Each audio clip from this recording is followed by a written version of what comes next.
Next, Senator Kyl. Thank you, Mr. Chairman. Primarily questions for you, Mr. Elmendorf, or Dr. Elmendorf, I'm sorry. I have a document here called Technical Corrections to Red Line of the Chairman's Mark, dated October 5th. Are you familiar with that document? Yes, Senator. This was circulated 3 days after the committee finished its work. The document includes a requirement that the individual mandate excise tax, in other words, the penalty that Americans pay if they don't buy the insurance policy mandated in the bill. It assumes that this tax would be indexed to the CPIU beginning in 2018. Is that correct? In other words, to reflect the effect of inflation. It is. I'm looking, Senator, to make sure that I'm reading the right part of the technical correction. It's down under clarifications, page 35, and the two page 35 references. Yes, the penalty amount you're saying is indexed to the CPIU? Right, and the affordability exemption. The affordability exemption is indexed at a faster rate, I believe, Senator, because it says it's indexed in the same manner as the income caps in the exchanges. Okay. Those are indexed to rise at a rate that reflects what the premiums relative to the CPI. And that latter provision means that fewer people over time would qualify for the exemption from the mandate due to not having access to an affordable plan. Compared with a situation where the cap was not indexed, yes, the indexing will push it up over time. And there's some other technical corrections that are somewhat similar to the one that I just mentioned. Is that correct? Yes, Senator. Does the cost estimate that you prepared assume that all of these provisions are part of the mark that we have before the committee? Yes, Senator. And do these changes have scoring implications? Yes, they do. So if the changes that CBO assumed to be part of the bill are not actually in the bill if we adopt it today, then that would affect the score of the bill. Is that correct? Yes, Senator. Can I just briefly be clear that we're not trying to ourselves to make up what's in the bill. We're trying very hard not to do that. We needed in our work with the staff of the Joint Tax Committee to have a well-defined object that we could score. Right. We took that object to be, and we've communicated this to staffs on both sides of the aisle, to be the materials posted by the committee staff, both the original red line version last Friday and this set of corrections, and then additionally certain clarifications that we've learned from the staff, which we listed in our letter. So we're trying to be very transparent on what it was that we scored. Whether that is what is in the bill in some legislative sense is out of my purview. Well, that's right. So then, just to summarize, the cost estimate that you prepared is not based on the red line of the chairman's mark as modified by the committee itself, but rather is based on that document plus the additional policy provisions that you provided to the committee in this technical corrections document. Is that correct? Additional provisions they provided to us. The staff provided to you. In this document. Correct. Yes, and the additional clarifications that we listed in our Exactly. And it could affect, for example, as part of your estimate of the percentage of Americans that will end up being insured by, say, 2019. Yes, Senator.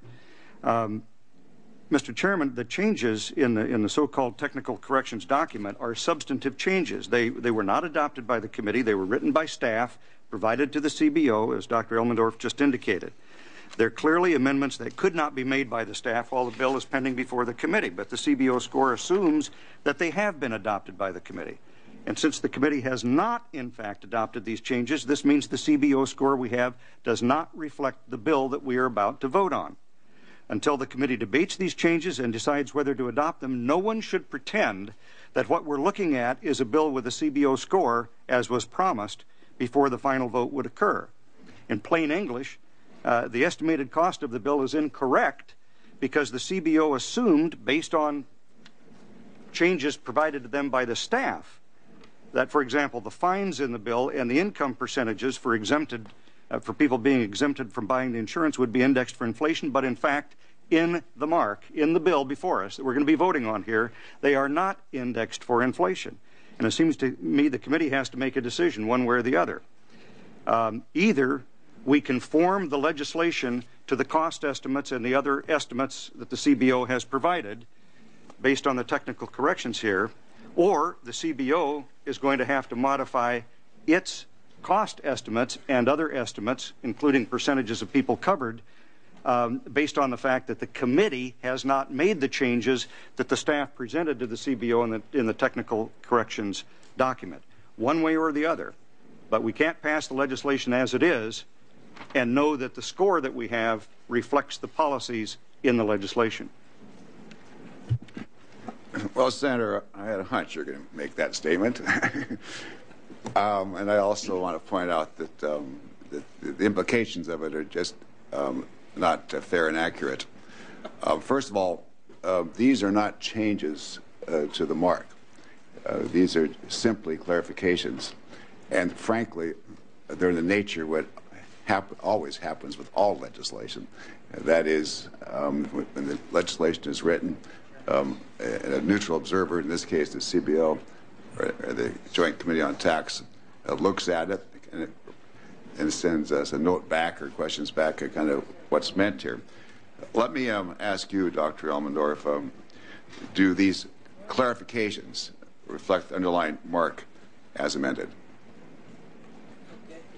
I'm not sure. Do the clarifications reflect the assumptions and the provisions, not just assumptions, the provisions in the underlying mark as amended? That is, when an index is or not index is not included, you go back and look at the underlying mark to see whether that provision was indexed or not.